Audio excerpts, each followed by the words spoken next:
started podcasting years ago so I could talk about mind control and water powered cars and people's untimely demises right around the time they make these water powered cars.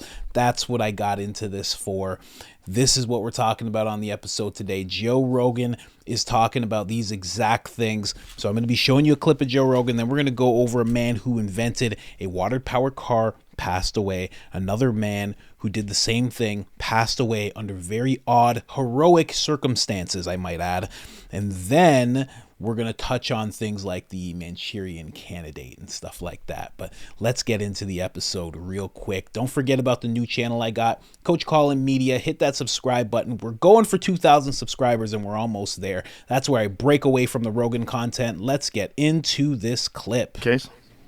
It's an interesting idea. Well, there was probably some technology that got squashed because competitors didn't want people to use it. I mean, that's the whole theory about the electric or the water car.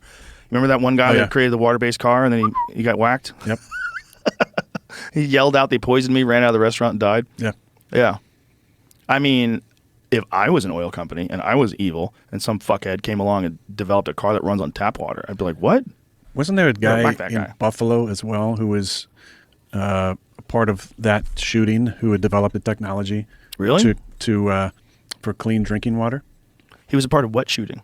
There was a supposed random shooting that happened in Buffalo, I believe. What technology? And he had created some sort of filtration system to provide clean drinking water. Jamie, I need some backing on this. I don't get I vaguely remember this too. These are so fun. Wacky conspiracies are so fun. They're so fun. Whenever I talk to Sam Tripoli, I just have a big smile on my face.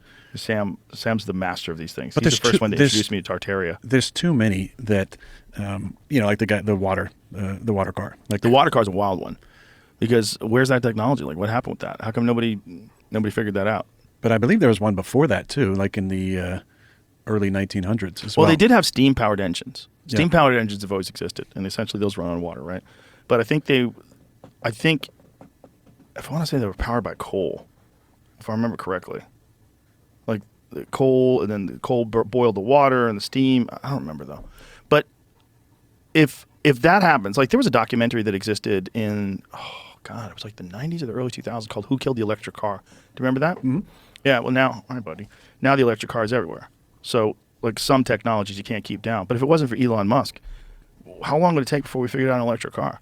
You know? I mean, Elon was a part of Tesla early on, and Tesla's been around. I mean, I remember the first time I saw a Tesla, God, I feel like it was like early 2000s. I think Bill Maher was probably the first one that I saw driving one of those. He had one that said "fuck OPEC," I think was his, I think that was his license plate. I think that was Bill. I know there was definitely a Tesla that was around Bill's hilarious. LA. Yeah. Yeah, he's one of the rare liberals that pushes back and gets attacked for it. Pushes back on some of the crazy nonsense, and I think he's able to just call things what they are. He's able, I think, or else he sees them at least. Yeah, but we're able to. We're so in our bubble of identity politics where if you're on one side, you got to only puppet specific narratives. Where he's kind of like, no, I don't know if this doesn't make sense to me.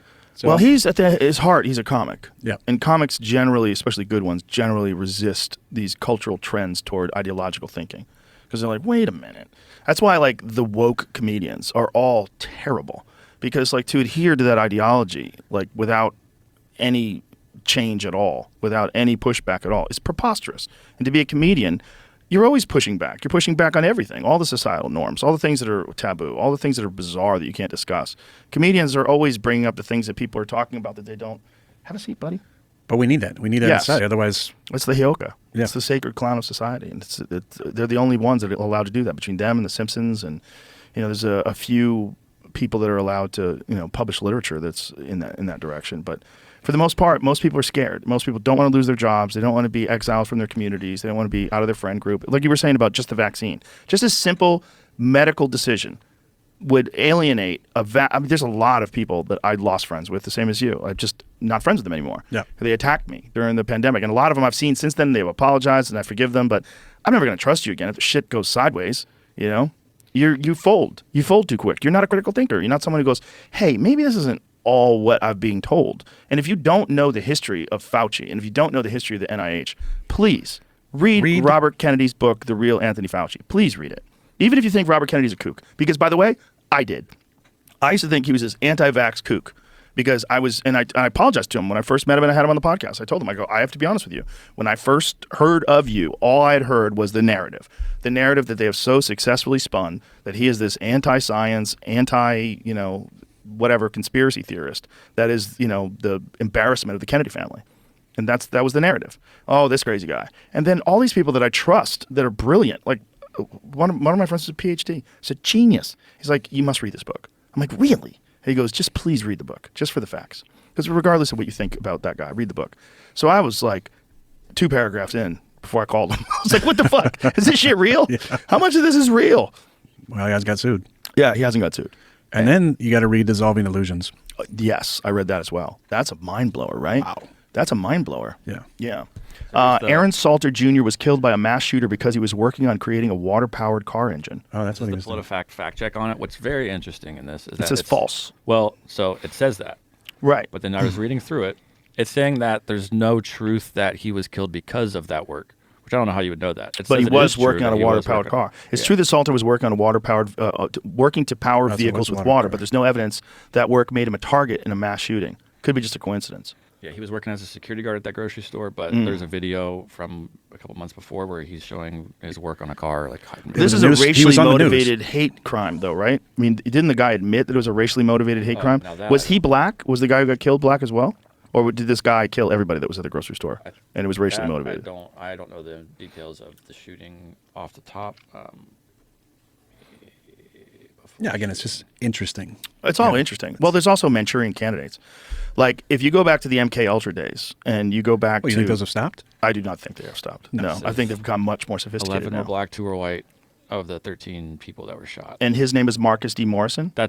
I was looking up the people to find out who exactly was the one, and it was this guy, Aaron Salter. So get a photograph of Aaron Salter. I think he's a black man. That's who I was talking about with this. Yeah. Right. But, I mean, is there a photo of him where we can find out if he's black or white? No, he is black, yeah. He is black. Okay. Well, I mean, there are... Look, mind control experiments have been documented. They've existed since the 1940s, 1950s, 1960s. MK Ultra, a great example of that. I bring it up all the time, but it's an amazing book. Tom O'Neill's book, Chaos, on the Manson family murders. The Manson family murders were almost absolutely a CIA operation that went sideways.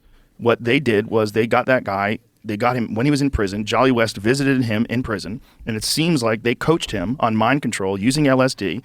It was well known that he would give them LSD and not take it himself, and he was coercing them, convincing them, hypnotizing them, fucking with their mind, and getting them to commit murders. And they kept letting Manson out every time they caught him.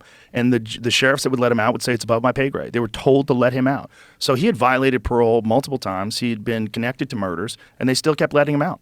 They wanted him out there because that was how they were going to discredit the anti-war movement.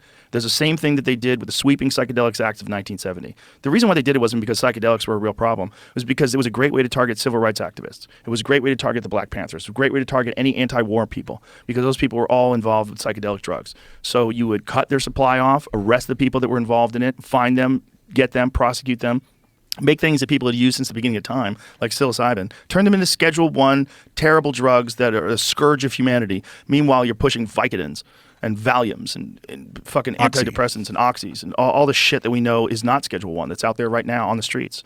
And that's real. So if we know that they did that, they operated the Haight-Ashbury Clinic in the 1960s, which, by the way, my wife's mom used to go to.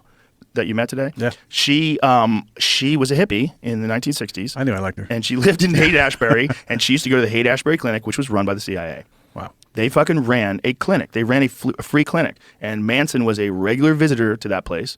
And these are the same people that also ran Operation Midnight Climax, where they ran brothels, and they would give the Johns, they would come in to mingle with the prostitutes, they'd give them LSD and study them through two-way mirrors.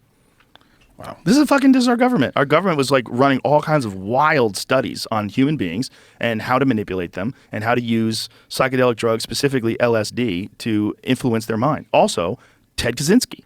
Ted Kaczynski was a part of that program that was out of Harvard. He was one of those people that got dosed up with LSD, and they did all sorts of horrific psychological tests on him and studies and all these weird experiments where they would humiliate him and torture him.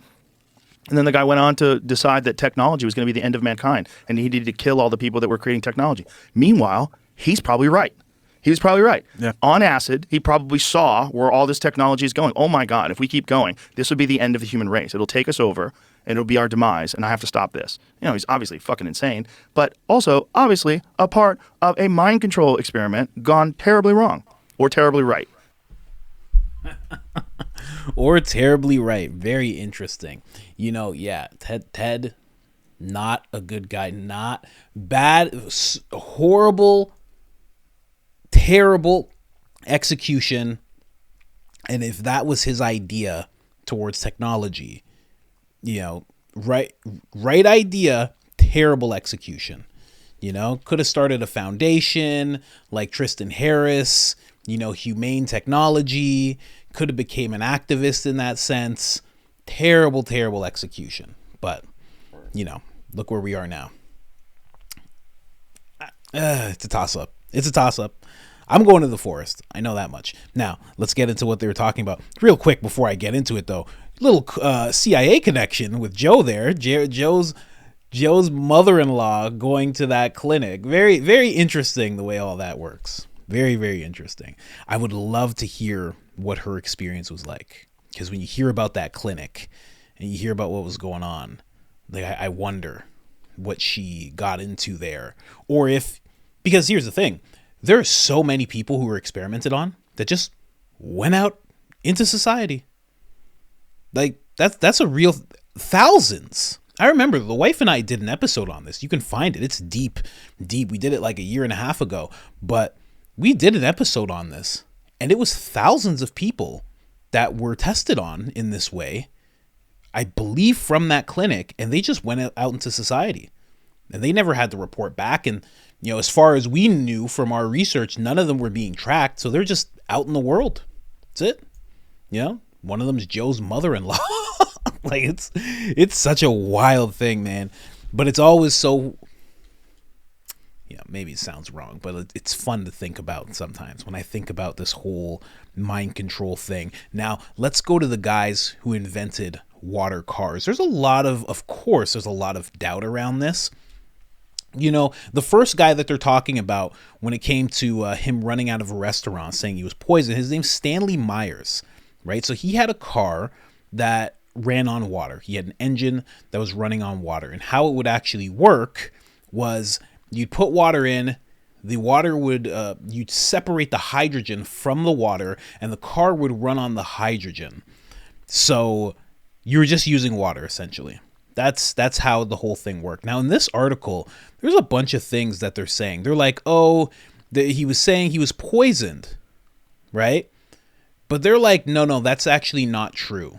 Okay, so I'm not surprised that there's multiple sites saying that this is not true. But what they are saying in this article is that he said he was poisoned. That wasn't true. And what actually happened was he had a brain aneurysm. But as far as I know, and someone can correct me if I'm wrong out there, brain aneurysms are pretty random.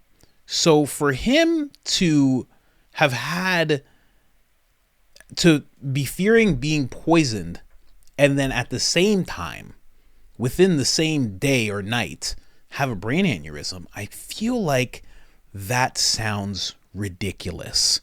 That's just me. I have an obvious bias.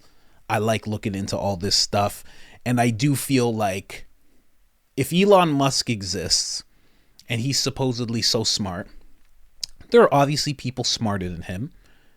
Somebody has to be touching on engineering. Someone has to be looking into engines. Someone should have figured this out by now. I do think that there is a vested interest in this technology not being figured out, because you can still get water from your tap until they make it so it's like you can only use water here and here. If you take the tap water out from your house, an alarm goes off. Until something like that starts happening, some kind of overreach to that extent happens, they don't really want you using water to run your car. I think that goes without saying. I don't think, maybe they could still make the cars. I don't know. Listen, I'm mincing my words around here. It's not mince the words. They don't want you to have that type of technology. They don't want you to have free energy, obviously, and they don't want you to have cars that run on water, obviously. So that's the first thing. This guy that they were talking about, his name's Stanley Meyers, and they're saying that he had a brain aneurysm on the exact same day that he felt like he was being poisoned. Now, let's move on to the article that Jamie was looking at. Now, the gentleman they were talking about is named Aaron Suter Jr., and this gentleman was a hero. He was an ex-police officer, and I want to be very clear about that. We're going to talk about some things here, and we're going to explore some ideas, but he was a hero because he was an ex-police officer who survived all the way to retirement and then decided that he's not going to stop serving his community and started being a security guard. He didn't need the money. He had his pension. He was good. And he was a very smart guy. Had a lab in his basement. He was constantly trying to figure things out. He's a very smart guy, but decided to be a security guard. And then one day, while he was at work as a security guard, someone came into the grocery store, I believe, and started ringing out shots. And they were hitting people. And he decided instead of running from the gunfire, he was going to run towards it. He was a different type of person, which is why he was a police officer. One of the good ones. One of the brave ones. So he ran towards it. He tried to get the guy. He actually hit the guy, but the guy had on some really good body armor. So the hit that he gave him didn't really do much in terms of taking him down. And then that shooter returned fire and ended up taking Aaron's life. Now, right away, people heard about this, and it was just, it's a heroic story. No matter what you think happened around it or the reasoning, he displayed the characteristics of a hero. He did what most of us don't know if we could really go and do. He made an ultimate sacrifice for a bunch of people he didn't know, but he knew that they lived in his community, and that's all he needed to know. So that's a special type of dude. Really special type of dude. Afterwards, people were looking into him, of course, wanting to see if he had social media, wanting to pay respects, maybe his wife or kids would be handling it and they would get to see the messages. And then people stumbled onto his YouTube channel. People stumbled onto what he was working on, which was a car that ran on water. Now, another thing about Stanley Meyers that people were talking about, they were saying that his technology was fraudulent. In that article that I just showed you, the second one, they said that a car that could be propelled via water disobeyed the laws of physics. It defied the law of physics, which I don't believe is true. But that's what they said. Now, all of a sudden, years later, we have Aaron Suter using very similar technology. How he went about it was completely different because he just built this on his own, but he was also taking water, separating the water, having the hydrogen, and that's what the car would run on. It would run on water. The water would be separated. The hydrogen would be the main fuel source. So he actually had that same thing, and people actually do acknowledge that his technology worked. So it kind of debunks people who were saying that Stanley's technology did not work. Now, let's move on here. Actually, no, let's not move on here. So this is what Jamie was reading. It's true that Suter was working on a vehicle powered by water, but there's no evidence that that work made him a target for a shooting, which I guess you could say is true. Then the part that Jamie didn't read here, because he doesn't have time, of course. May 16th, call to law enforcement. Christopher A. Raid was clear about what the investigators believe motivated this shooting. From what we know, this was a targeted attack, a hate crime, and an act of racially motivated extremism. Here's the thing, though. And again, I say the guy's a hero. I mean it. But that's the source that they're using to say that the claim is false, as you can see up here. It's exactly the article that Jamie was reading. So they're just like, well, we listened to these people who work in law enforcement, Christopher Wray, he's an FBI director and everything. And I can appreciate that. That makes perfect sense. But at the same time, the only way that this could be ranked as true is if the person was caught red-handed who influenced. If the people who have a vested interest in the technology coming out would have to be caught red-handed having a hand in this whole thing. Obviously, that's not going to happen, right? I just think it's a little unfair that just because that didn't happen, this is garnered as a conspiracy theory. You know? That's all I'm saying. It does seem odd that the one guy who had an invention that could possibly change the world ended up passing away, again, in a very heroic way. He wasn't a coward, and you can't gauge that. I will say that to Steelman myself. You cannot gauge whether a person's going to do the heroic thing or not. For all they knew, he could have just ran to the back of the store and found an exit and got out of there and been like, I'm going home. That's it. You know, they had no idea that he was going to be like, where's the fire? I'm going right towards it. You can't gauge that in a human being. So I see it from both sides. I understand. But the way it looks, given the technology, looks a little suspect.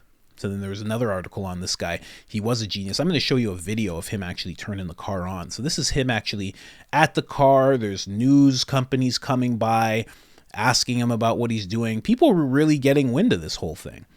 So he was a genius. Here it says he was skeptical himself. He didn't think it would work. And then he was able to actually see if he could get hydrogen from water, which he did. So that's the technology that I'm talking about. He would actually separate the hydrogen from the water and have the car run on that. So very interesting. Is there a video here? Let's see.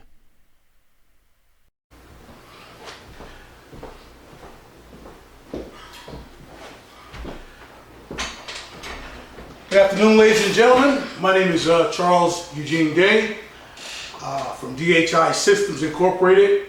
I have here with me today Mr. Aaron W. Salters from AWS Hydrogen Alternative Energy Systems. We're here to discuss Mr. Salters' new discovery on hydrogen systems for running vehicles. So I'm going to ask him a series of questions about himself, and then I'm going to ask him about his discovery, experimenting with hydrogen systems, and how he came about that. Okay, all right, Mr. Salter, a few questions here. What is your current field of profession?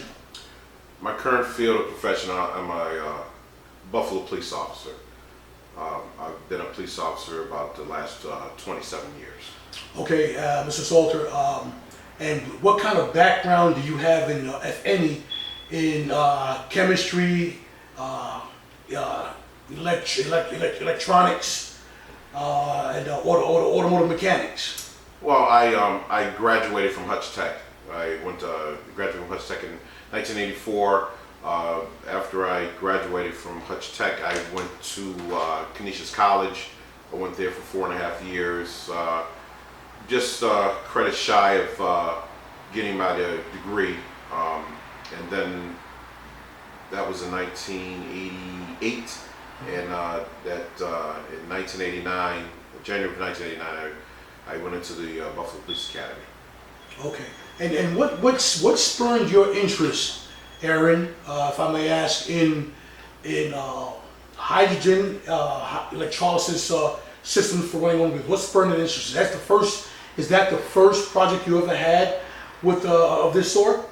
No, I always, guys used to laugh at me. I had built a solar collector where we collected solar rays and would heat my house. And a lot of guys showed interest in me doing that. But in approximately 2011, gas prices had went up to like $5 a gallon. Correct, that is correct. And so I went on the internet and I started looking some alternative energy sources, and I came across an article about electrolysis, and it was very interesting to me, and I purchased some plans of how to run your car on water from the internet, and I got it just to see. I was skeptical myself. I didn't believe that it would work, but I just wanted to see if you could get hydrogen from water. So I would go around and ask other mechanics, back in like 2011, and nobody had ever heard of what I was talking about, even though it's been around since the 1800s. But nobody in my circle, in my area, I went around to quite a few automotive shops, and nobody had ever heard of electrolysis. Okay, and for the viewing audience, we'd like to say, and correct me if I'm wrong, electrolysis is a process by which one separates the molecules of certain elements or certain, like water, for example. Right. That's hydroelectrolysis. Electrolysis would basically separate the hydrogen from the water, which yes. is H2O, yes. which is one atom of hydrogen, 2 atoms of oxygen. Yes. And with that, electrolysis is a process that separates that. Yes. And that is a process by which, upon doing that, can you explain how, from your perspective, how that can actually run an automobile? Well, the people have been trying to do this since the 1800s. So the experts pretty much know from the laws of thermodynamics. Okay, there's 1, 2, 3, and 4. It says that you cannot produce enough, you can't separate the molecules fast enough to run an automobile because of heat. Okay, because the more energy it takes to separate the molecules, the more heat you get. So it has been tried by companies, it's been tried by nations. There have been literally thousands and thousands of people who have been trying to find the holy grail of getting getting vehicles or engines to run on through electrolysis. Okay, now you can go on the internet and you could see several people claiming to have achieved that. The most that I've seen was from 2012, these videos, but nothing else has come about that process since. How do you feel about that? What is your take on that? Well, I believe that it could. There are additives that you can put in water to make molecules split faster.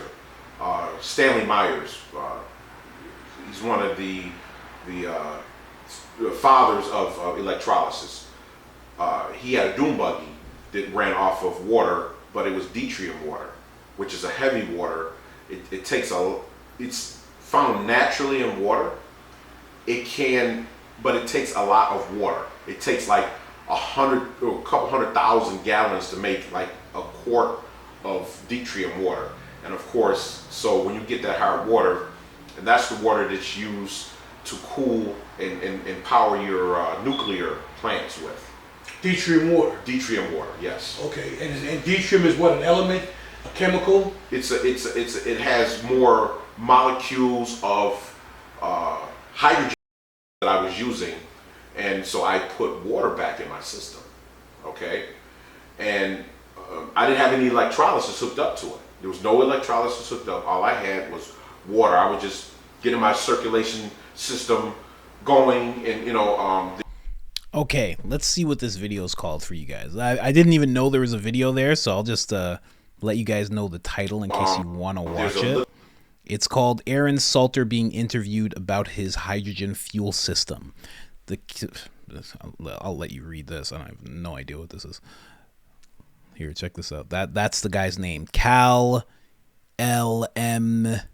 Dehatsi, I guess.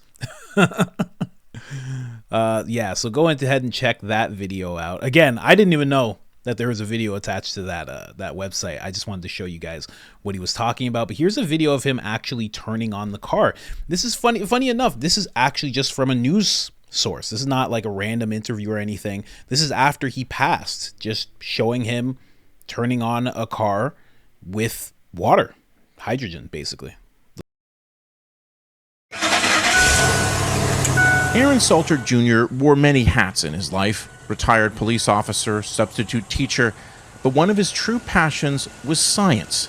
He built a lab in his garage where he spent countless hours working to develop an engine that could run on water. It's not running off of gas fumes? No, there's no gas fumes. There's no gas fumes. Sadly, for all he was in life, the world is learning his story because of the courage he displayed doing his job, protecting his community. Working security at the Tops grocery store, Suter engaged the shooter, who was heavily protected by body armor. We have evidence that he struck him at least one time, and that unfortunately had no effect. Not everyone would have made the same choice, to run towards gunfire. And with his experience, 30 years on the Buffalo police force, he had to have guessed the shooter had an assault rifle. Yet Suter tried, ultimately in vain, to save the lives of others. Aaron was Wild.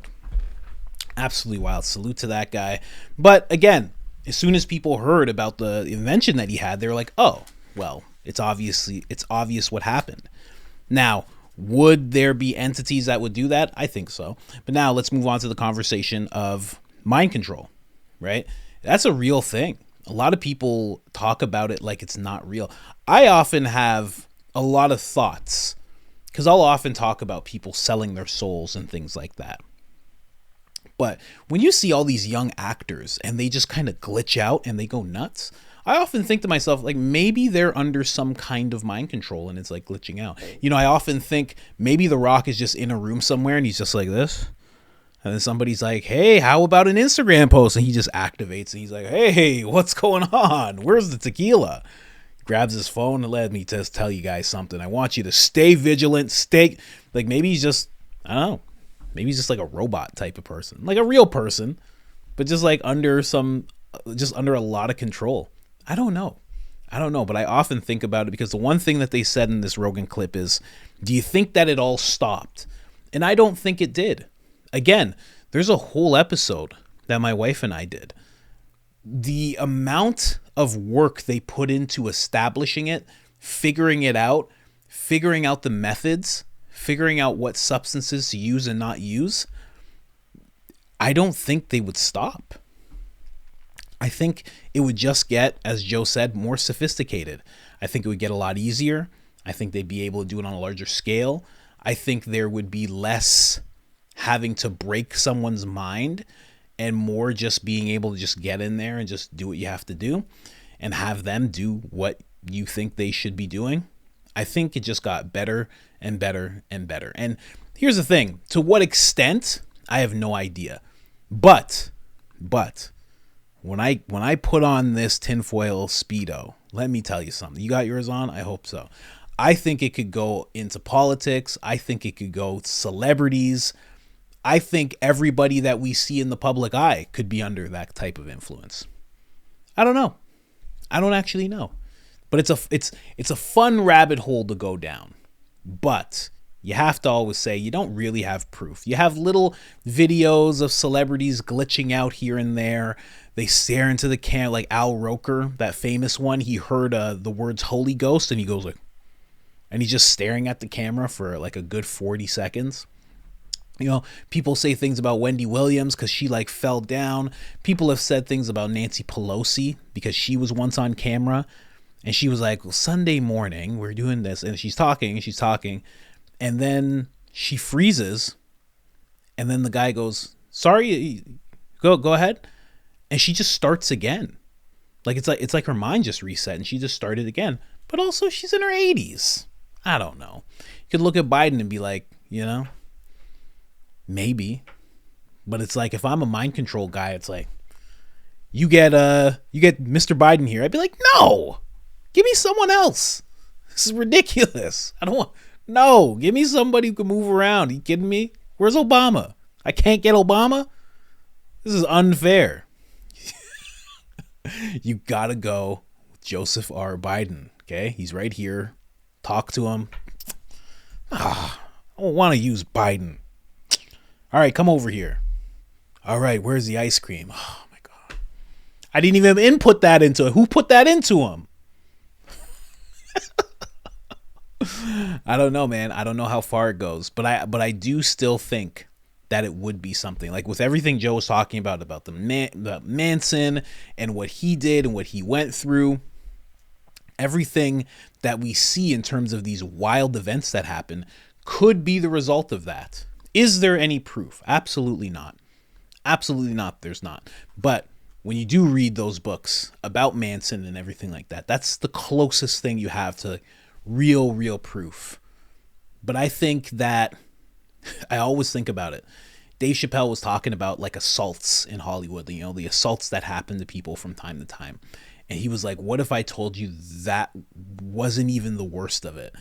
And when you think of somebody, you know, getting taken advantage of in those ways, you're like, what could be worse than that? And I'll never forget when he said that. He's like, what if that's not even the worst of it? What does he mean? Does he mean mind control? Does he mean that type of thing? It's kind of thoughts that I go down when I'm just in my studio watching Joe Rogan. I don't even smoke weed anymore. I still go down these rabbit holes. Anyways, guys, let me know what you think about this whole thing. Do you think that these gentlemen, especially the hero, Aaron Salter Jr., again, have to say it, he's a hero, absolute hero. Do you think all of that's on the up and up? Do you think there's a correlation between what they were inventing and their untimely demises? Do you think that there's a correlation between these celebrities glitching out, going crazy, exhaustion, all of these things? Do you think there's a connection between all that and some kind of mind control? You know? I know. We're going deep. We're going deep. I got a Speedo on. It's full tinfoil, and I'm loving every second of it. Let me know what you guys think in the comments. Other than that, I'm out.